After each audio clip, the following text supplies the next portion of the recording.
Magandang gabi po sa ating lahat, sa inyong lahat. At tayo po ngayon ay naka-live Facebook at YouTube. Kaya tulad po ng sabi ko kanina ay ating tatalakayin ang about kung paano po ay tayo makalaya sa ating failure. Eliminate our failure. Sa gabi pong ito ay ayos ko po mag-share sa inyo ng ibang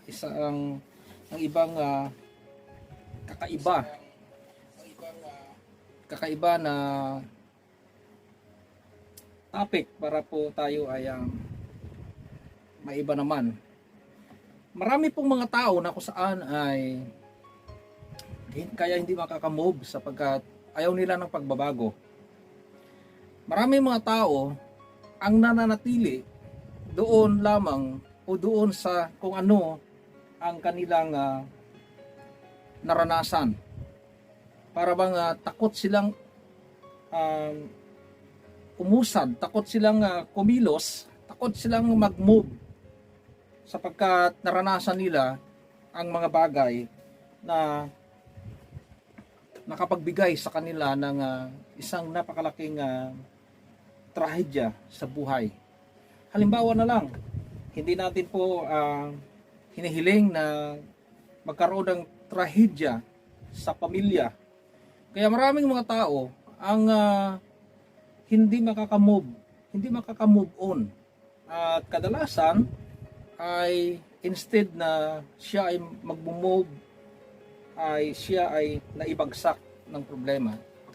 Marami akong mga kaibigan na ganito, na instead na siya ay magpatuloy, ay umatras ang kanyang buhay hanggang sa ang kanyang buhay ay nasira sapagkat hindi niya kayang tanggapin ang trahedya na dumating sa kanyang buhay. Maging po sa banal na kasulatan, ang mga lingkod ng Diyos nakaranas ng ganitong sitwasyon. Hindi lamang tayo, mga ordinaryong tao, maging ang mga lingkod ng Diyos ay nakaranas dito.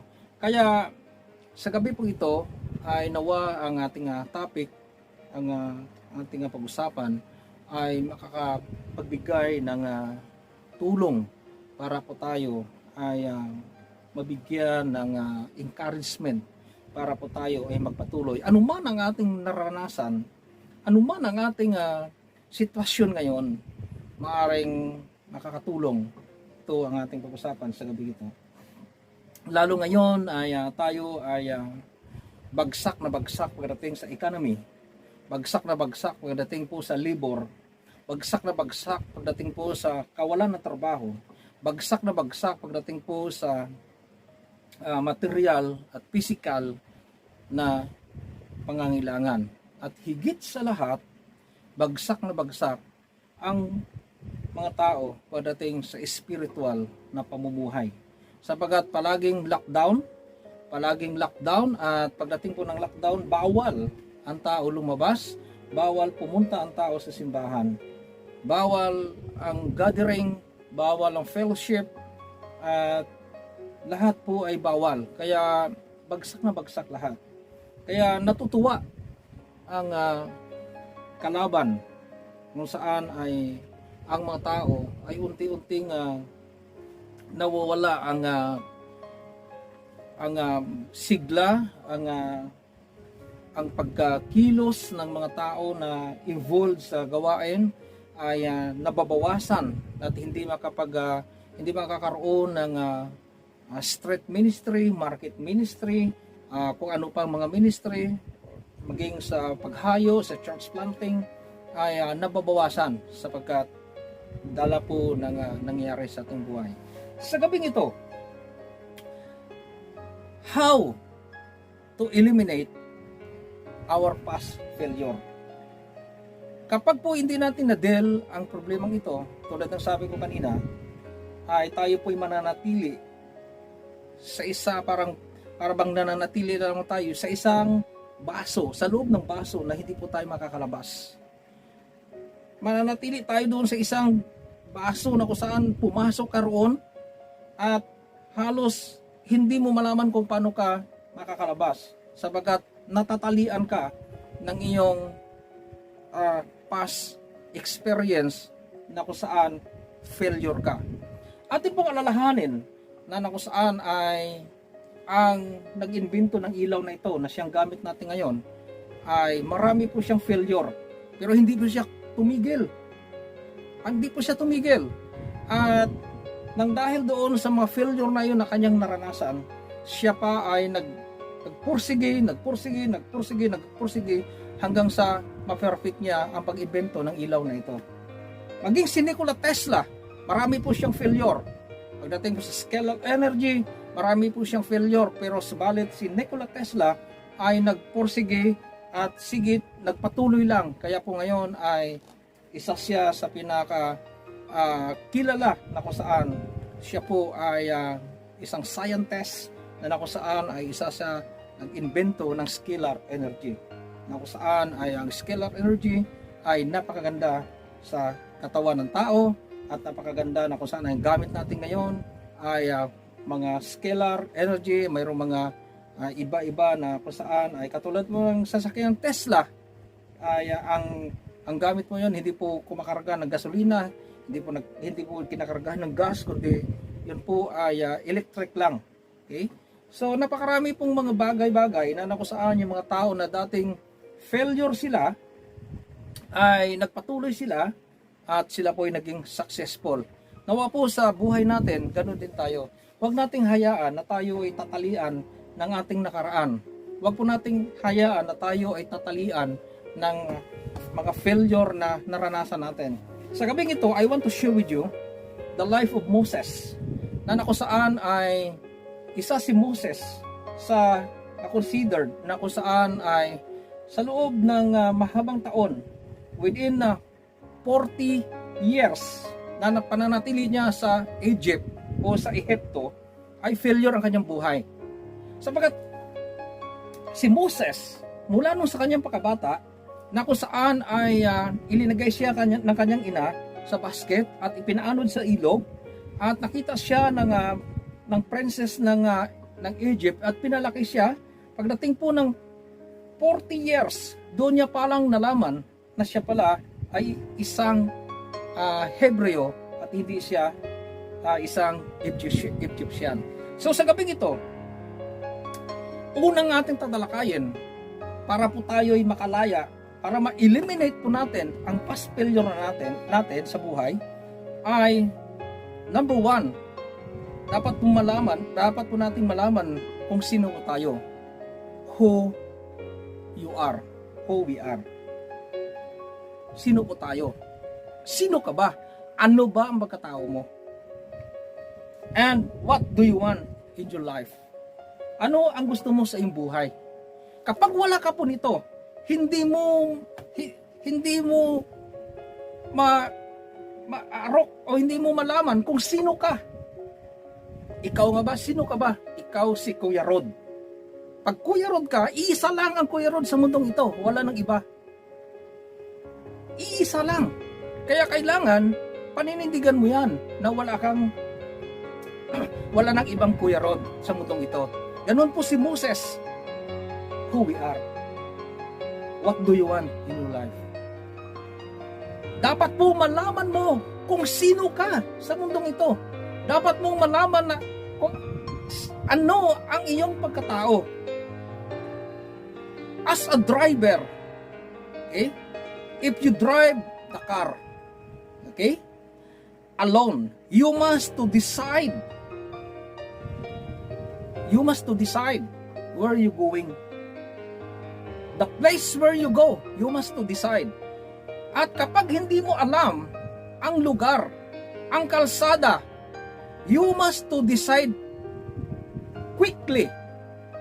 Okay? You must to decide quickly na kung saan ang kalsada na yan ay mag-decide ka na yon ang dadaanan mo. Sapagkat kapag nag-decide ka ng mali o nag-decide ka ng huli, ang sasakyan mo habang nagdadrive ka, ang sasakyan ay tumatakbo. Kapag nag-decide ka ng pabagal-bagal, ay maliligaw ka ng kalsada. Ganun din po sa buhay natin. Kailangan mag-decide po tayo na kung saan ay alamin mo kung sino ka nga ba talaga. Si Moses, within 40 years na siya ay nasa Ehipto, struggle po ang kanyang buhay. Sapagkat mayroong kulang kay Moses. Sa tuwing siya ay nakikita niya ang mga kapwa niya o mga kababayan niya ng mga Hebreo, nag-struggle ang kanyang isip, nag-struggle ang kanyang puso, nag-struggle ang kanyang kaisipan. Bakit? Ang kanyang naramdaman, bakit magaan ang aking loob sa mga Hebreong ito? Sapagat nung time pong yun, from 1 year to 40 years, ay hindi sinabi sa kanya na isa siyang Hebreo. Kaya struggle po siya. Ganun po ang mangyari sa buhay natin. Mag-struggle ka talaga. Kasi nga, hindi mo alam kung sino ka eh. Nagpapapanggap ka. Okay? You must to eliminate your past failure. You must to magpakatotoo ka. Hindi po yung magpapanggap ka. Kahit na hindi mo kaya, kakayanin mo. Pagdating po, halimbawa, sa gastusan. Kailangan magpakatotoo ka. Hindi po yung walang-walang ka na, pipilitin mo pa. Kaya nagbabaon ka. Ganun po. You must to eliminate your past failure. You must to know who you are. Magpakatotoo ka. Si Moses, kaya po siya ay nakalaya doon po sa within 40 years na kung saan nag-struggle siya, nakalaya po siya at na-eliminate niya yung failure ng kanyang buhay sapagkat nung time na iyon no, na kung saan ay mayroong dalawang Hebreo na nag-aaway at inawat niya nung sa kanyang pag-awa ay ang isa ay kanyang nasaktan, ang isa doon ay na-injure niya o napatay niya at yun po ay nagkaroon siya ng nag-struggle ang kanyang buhay at nung later on nalaman niya na hindi pala siya isang Egyptian, siya pala ay isang Hebreo. Kaya pala nung from 40 years from 1 year to 40 years struggle ang kanyang buhay sapagkat hindi niya alam kung sino siya. Siya si Moses pala na isang Hebreo. So, nung time pong yon, ay nung malaman niya na kung saan ay isa siyang Hebreo, siya po'y umalis. Kanyang inabandon ang magarang buhay na kung saan ay disinsana siya ang susunod na magiging paraon ng Ehipto. Kanya po yung inabandon sapagkat alam niya na ito ay hindi para sa kanya. Nagkaroon po siya ng elimination. Ineliminate niya ang past failure niya. Kaya, when 40 years sa Egypt, nagkaroon siya ng 40 years sa disyerto with fellowship with God. After 40 years, another 40 years, 80 years, after 80 years, siya po ay bumalik muli sa Egypt at kanya pong ilinabas ang kanyang mga kababayan. Then, 40 years failure, another 40 years successful sa kanyang buhay. Nung siya po ay umalis sa Egypt, siya po ay hinubog ng Diyos within 40 years. Doon po niya nalaman na siya pala si Moses. Siya yung Moses na sa plano ng Diyos, sa plano ng Diyos ay siya ay gagamitin ng Diyos para ilabas ang mga Israelita sa Egypt. Ganun po tayo. Kailangan malaman natin kung sino tayo. Hindi tayo pwedeng magpapanggap. Hindi tayo pwedeng magpakunwari. Kung sino ka, ikaw yan talaga. Hindi mo pwedeng dayain ang sarili mo. Kapag ginawa mo po yun, ikaw ay mananatili doon sa iyong failure. Lagi kang failure. You must to stand who you are. You must to know who you are. Kung isa kang halimbawa, isa kang perwelo, you must to stand as a perwelo. Hindi ka magpanggap as santos o sino pa man na mga mayayaman. Perwelo ka eh. Okay? Kung ano ka, yun yun. Okay. Number 2, you must find a way to serve. I suggest to serve God. Nung si Moses, ay nalaman niya na siya pala si Moses. Nalaman niya na siya pala isang Hebreo. Nung malaman niya na kung saan ay hindi pala siya isang Egyptian, ay nag-decide po siya na kung saan kailangan niya maglingkod at mag-serve sa Panginoon. You must to find to serve. Kanino? Sa God. You must to find a way to serve. Nung lumabas si Moses doon sa karangyaan sa buhay na kung saan ay hindi niya kailangan na maghirap sapagat lahat ay nadudoon na, ay nung lumabas si Moses sapagat alam niya na pag hindi siya lumabas, mananatili siya, ang kanyang buhay mananatiling failure kahit na ikaw ay sagana sa lahat ng karangyaan. Walang iba po yan dito sa Hong Kong. Dito sa Hong Kong, sagana ka sa karangyaan. Sagana tayo sa karangyaan. Pagdating ng sahod, makakain natin lahat. Malaki ang sweldo natin. Lahat mabibili natin. Lahat ay nadidito ang makakain ng mga mayayaman dito. Makakain natin sapagat kayang-kaya natin. How about pag-uwi mo ng Pilipinas? How about pag-uwi mo ng Pilipinas? You must to know who you are. Hindi po pwede na pagsahod, pagdating ng katapusan, 1D millionaire po tayo, barbecue doon, gasta dito, gasta doon.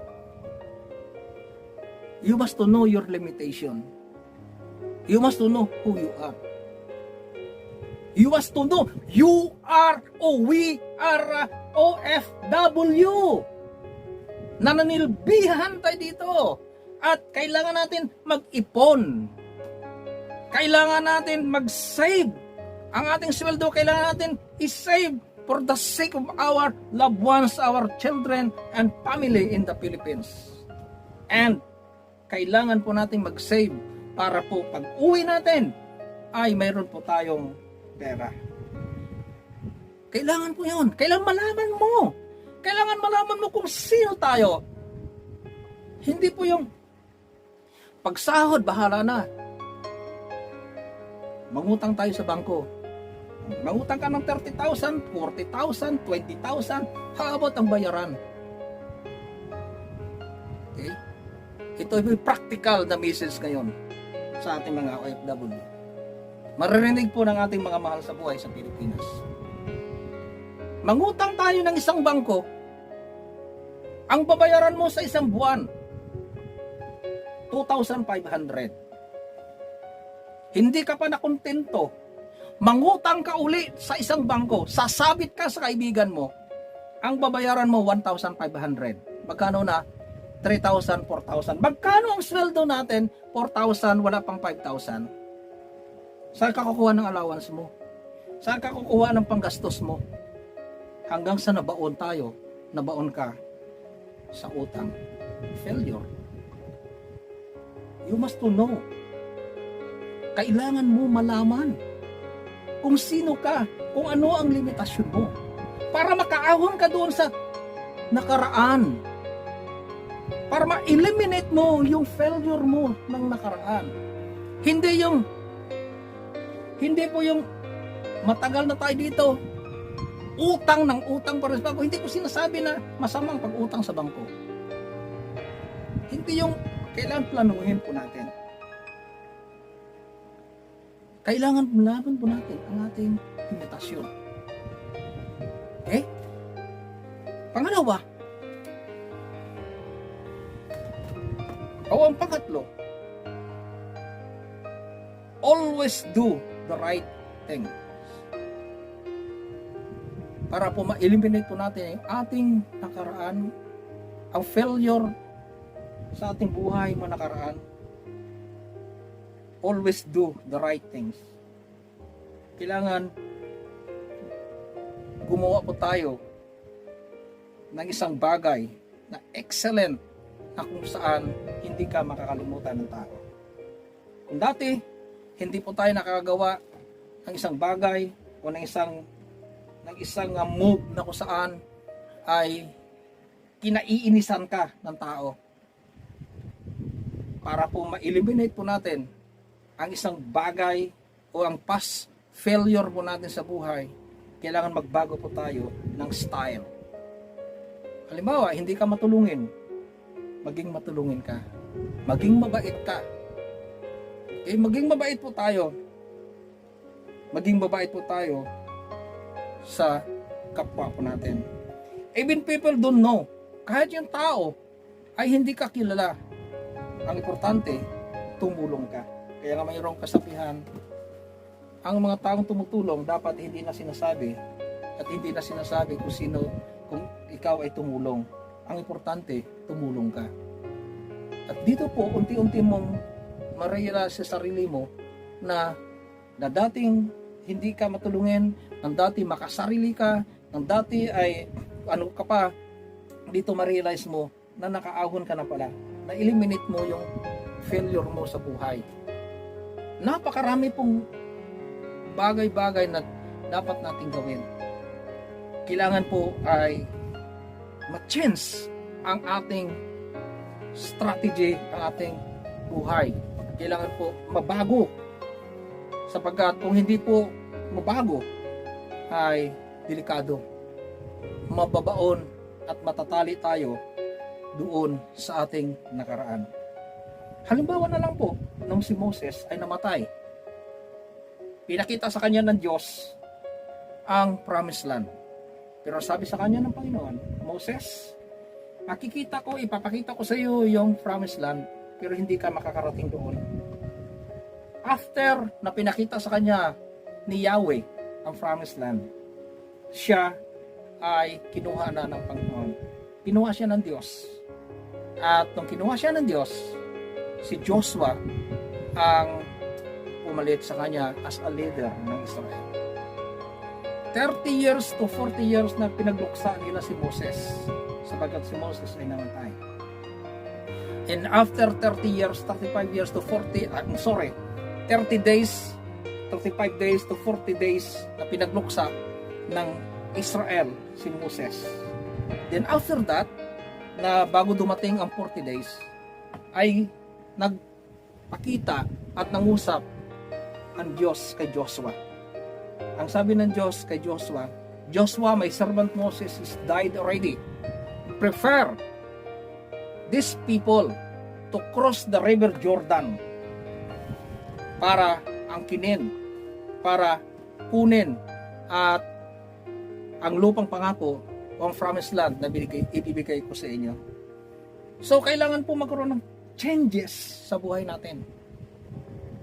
Ano man ang mga pangarap mong namatay, ano man ang mga pangarap mong gustong-gusto mo na hindi mo nakamit, ano man ang mga pangarap mo na hindi mo na-reach yun sa buhay mo, ay wag mong isipin, wag mong damdamin, wag kang mananatili doon.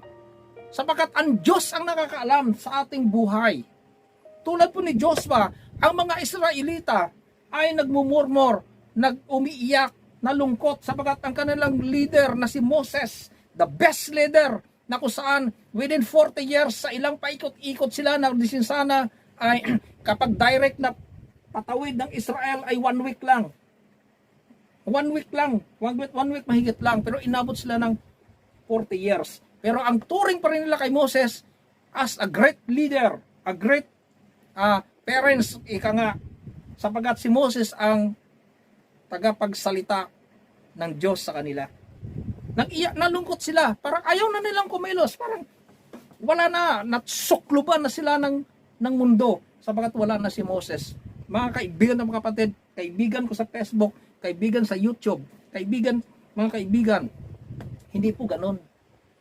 Kapag mayroon pong trahedya na dumating sa buhay natin, it's time to stand, it's time to move, it's time to, kung saan ay kailangan po natin ipagpatuloy kung ano man yan ang iyong minimiti sa buhay. Huwag mong hayaan na tatalian ka ng problema na kung saan ay dumating sa buhay, sa iyong buhay na siyang dadagok sa iyo. Papatayin niya ang pangarap mo. Papatayin niya ang sigla mo. Papatayin niya ang lahat sa buhay mo sapagkat nakatali ka doon. Eliminate your past failure through God. Ganun po ang nangyari kay Joshua. Okay? Kailangan po ay mayroong changes sa buhay mo. Kailangan po mayroong pagbabago sa buhay natin kapag tayo po ay nakaranas ng mga problema na halos hindi po natin makakaya. Ang problema po ay minsan pinahintulutan ng Diyos. Pinahintulutan ng Diyos para po tayo magising, para po tayo lumakas, para po tayo tumatag. Huwag po nating isipin na kapag dumating po yung problema sa buhay natin, ay ito ay katapusan mo na. No. This is the beginning of miracle of God in your life. Tandaan mo yan. Ulitin ko. Kapag dumating po ang problema sa buhay mo, this is the beginning. You are qualified sa miracle o sa himala ng Diyos sa iyong buhay. Sapagat nakayanan mo. Sapagat napagtagumpayan mo. So, the next is miracle of God in your life. Ganun po. Okay. Pangalawa, changes is a part of life and God's plan. Eliminate the past failure. You must to change your life. You must to change your style. Because kapag hindi mo ginawa yan, ang plano ng Diyos ang plano ng Diyos sa buhay mo, sa buhay natin ay hindi mag-work out. Magkaiba po kasi ang plano ng tao kaysa sa plano ng Diyos. Ang plano ng Diyos ay kakaiba sa buhay o sa plano ng tao. Ang plano ng tao, kailangan bumili ka ng magandang sasakyan. Kaya ang plano ng tao, kailangan bumili ka ng SUV, brand new na brand new. Bumili ka ng isang sasakyan na napakaganda. Hindi po yan ang plano ng Diyos. Hindi bibigay sa iyo ng Diyos. Kahit anong gusto mo, kahit ahulugan pa yan, minsan may hadlang, hindi ka makakuha ng sasakyan. Kasi nga, alam ng Diyos, kapag nakakuha ka ng sasakyan, ay maaaring iyan ang ipapahamak mo eh. Iba ang plano po ng Diyos kaysa plano po natin. You must to realize. So, eliminate the past failure. Okay? Huwag mo sabihin na, hindi ako nakakuha ng sasakyan. Kasi ganito. Failure na naman ako. Bagsak na naman ako. Hindi ako nakapasa doon sa aking pangarap. No, my friend. Pagkaiba o iba ang plano ng Diyos sa iyo. Sometimes or some things is changed, but the plan of God sa buhay natin hindi nagbabago. Ang lahat ng bagay nagbabago sa buhay natin. Ang araw nagbabago, ang buwan nagbabago, ang oras nagbabago, pero ang plano ng Diyos sa buhay natin hindi nagbabago. You must do this para ma-eliminate mo ang failure mo sa buhay mo. Dapat mong malaman na ang lahat ng bagay nagbabago. Ang oras nagbabago, ang buwan nagbabago, ang taon nagbabago, maging ang tao nagbabago, maging yung best friend mo nagbabago sa iyo. Kapag wala ka nang maibigay, magbabago yan. Pero dapat mong malaman na ang Diyos kailanman hindi magbabago sa iyong buhay. Eliminate the past failure. Kapag hindi mo ito nalaman, hindi mo ito malalaman, matatali ka dito. Sasabihin mo, lagi mo buong bibig, kung sino pa yung best friend ko, yun pa pala ang hindi makakatulong sa akin. Kailangan malaman mo kapatid.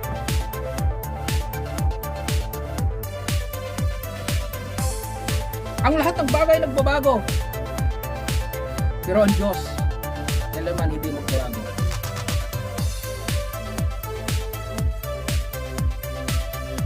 At ang kasunod, in the midst of failure sa ating buhay, you must to promote your character. You must to promote your character. Ano bang karakter mayroon ka? Kung mayroon kang karakter na matapang, mayroon kang karakter na hindi matapang, mayroon kang karakter na mahiyain, mayroon kang karakter na kung saan ay anumang klaseng karakter mayroon ka, You must to promote your character. Kailangan ikaw mismong umangat, mag-angat ng iyong karakter para yung failure na yan ay maalpasan mo. Huwag mong hayaan na yung failure na yan sa iyong buhay, siyang dadagan sa iyo. Dadaganan ka nito. Hindi. Dapat yung failure na yan, ikaw na sa itaas. Hindi po yung failure na doon sa anay na doon sa itaas, na doon ka sa ibaba. Kapag ginawa mo yon, na ang failure ay, yung failure mo ay doon sa ibaba, doon ka sa itaas, sinisiguro ko sa iyo na ma-eliminate mo at ikaw ay makakaalpas. Pero kapag hinayaan mo na ang failure mo doon sa taas, nadadaganan ka ng yung failure mo, ay sinisiguro ko sa iyo, maibaon ka at maibaon ka hanggang sa na-realize mo, ay na doon ka na pala, hindi ka na makakaahon. Baon ka na. Talaga. Hindi ka na makakausad. Hindi ka na makakaahon sa kinalalagyan mo. Maraming tao ganito eh. Maraming tao na kung saan kapag bumagsak na failure na, ay parang wala nang sigla sa buhay. Ang iba pa nga nagpapakamatay eh. Ang iba tumatalo na sa building. Ang iba parang ayaw nang maligo kasi failure ang buhay niya. Kaya sabi nga eh, bago maligo, katay manok muna bago maligo. Kasi failure eh. Ayaw nang maligo, ayaw nang kumain, ayaw nang tumayo sa ayaw nang lumabas sa kwarto. Failure eh. Sabihin, failure ako na. Nahihiya ako sa tao. No. Dapat po, ugaliin natin. The more may failure, the more malaman natin na kung saan i-promote natin ang ating karakter. Na kung saan ay sasabihin mo, kaya ko to. Problema lang yan. Huwag mong hayaan na ang problema ay mamroblema sa problema. O hayaan mo na ang problema ay mamroblema sa problema. Hayaan mo siya. Hindi, ikaw ay umahon, lumakad, na mayroong vision na kung saan ay yung nakaraan mo, hayaan mo na yon. Umusad ka, lumakad ka, mag-move ka, na may vision ka, na may pangarap ka sa iyong buhay.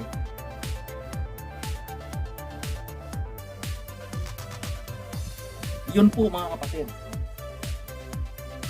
At ang panghuli, how to eliminate your past failure is lahat po ng mayroong pagkakataon sa iyong kapaligiran, mayroong chance na may pagbabago sa iyong kapaligiran, mayroong chance na kung saan ay pwede mong baguhin ang iyong buhay sa mga nakikita mo sa iyong mga kapaligiran, sa iyong trabaho, sa iyong mga kaibigan, baging sa trabaho po natin, i-grab mo. You must to participate. You must to participate. This, i-grab mo yung opportunity para ma-eliminate mo ang past failure mo. You must to participate. Halimbawa, mayroong pong isang bagay na kung saan ay napakagandang opportunity sa buhay mo, i-grab mo. Mag-participate ka. I-try mo. At kapag nakuha mo yon, nag-participate ka, isa ka sa nakuha, isa ka sa na-select, gano'n, doon mo po malaman na totoo pala na kung saan ay ang failure lang yon sa buhay mo. Maraming tao, mga kaibigan, mga kapatid, na nakatali sa kanyang failure. Kaya hindi siya umuusad. Okay? Hindi siya umuusad. Kaya umalis ng Pilipinas, walang bahay. Pag uwi ng Pilipinas, wala pa ring bahay. Bakit? Kasi nga, iniisip niya, laging failure eh. Magpalit po tayo ng mindset sa ating buhay. Try na ipalitan mo yung mindset, ang iyong pananaw na may vision ka. At tinitya ko sa'yo, kikilos ka, talagang magpupursigi ka. At ulitin ko po, ang pag-utang sa bangko hindi po masama. Marami po tayong mga kababayan na kapwa nating OFW nang dahil sa pangungutang sa bangko, napatayo nila yung bahay nila, napaganda nila. That is good. That is the good and good decision and nice move. Pero kapag nangutang ka sa bangko, gagastusin mo lang sa karangyaan, uubusin mo lang hanggang sa mabaon ka sa utang, hindi ka makakabayad. Hanggang sa nagkaluko-luko na ang buhay mo nang dahil lang sa utang, ay hindi po maganda. Huwag mong hayaan na mabaon ka doon sa pagkakautang na yun sa bangko. Marami po tayo mga kababayan dito. This is my message. You know your limitation. Alam mo ang iyong limitasyon. Sabi nga ng isang Chinese, bago ka magpautang sa ibang tao, silipin mo muna ang laman ng pitaka mo. Kung may maiiwan sa iyo at mayroon kang gagastusin na allowance mo. Bakit mo ipapautang ang isang halaga na kung alam mo naman na wala ka nang kakainin, wala ka nang gagastusin, saan ka kukuha? You know your limitation. Must be wise. Must be wise ka sa buhay mo. Sapagkat kapag hindi mo ginawa na yon, hindi mo ginawa ang mga bagay na ito, mababaon ka sa isang pagkakamali, sa isang failure na habang buhay, ito ang nakatali sa iyo. Ito po ang nakatali sa iyo. Lahat ng tao ay dumadanas ng failure. Pero huwag mong hayaan na yung failure na ito ang siyang hihila sa iyo pababa hanggang sa na-realize mo, na-find out mo sa sarili mo na nadoon ka na pala, napag-iwanan ka na ng iyong mga kaibigan sapagkat nanatili ka sa isang pagkakamali o isang failure na yan kung saan ay hindi naman talaga dapat na mananatili ka roon. Kaya sa gabi ito, mga kaibigan at mga kapatid, nawa ay nakapagbigay ng magandang mensahe ang ating natalakay sa ating buhay sa gabi ito. Kaya hayaan niyong tayo po ay manalangin. Let us pray. Let's bow our head and close our eyes. Lord, we thank you so much for this evening. We thank you so much for this message, how to eliminate our past failure. Lord, thank you for your word, thank you for your message, and dalangin ko, Panginoon, na kung saan ay lahat ng mga nakarinig at makakarinig pa nito ay makapagbigay sa kanila ng inspirasyon na huwag kaming manatili doon sa aming mga nakaraan. Huwag naming hayaan na tatalian kami ng aming mga failure na sa mga nakaraan. Hayaan namin, Panginoon, na ang mga failure na yon ay aming ma-eliminate at kami ay magpatuloy sa aming destinasyon na mayroong vision sa buhay, mayroong pangarap sa buhay para makamit po namin ang mga pangarap na yan. Salamat sa gabi ito. Ingatan mo, Panginoon, ang aming mga aming mga kapwa OFW dito sa Hong Kong, ang aming mga loved ones sa Pilipinas. Protect them, Lord God, by the blood of Jesus Christ. Ako saan, Panginoon, ay rampant kahit saan ngayon itong virus na ito. In the mighty name of Jesus Christ of Nazareth, I will rebuke the works of the enemy. I will rebuke the work of Satan. Get out in the name of Jesus. In Jesus' name, amen and amen.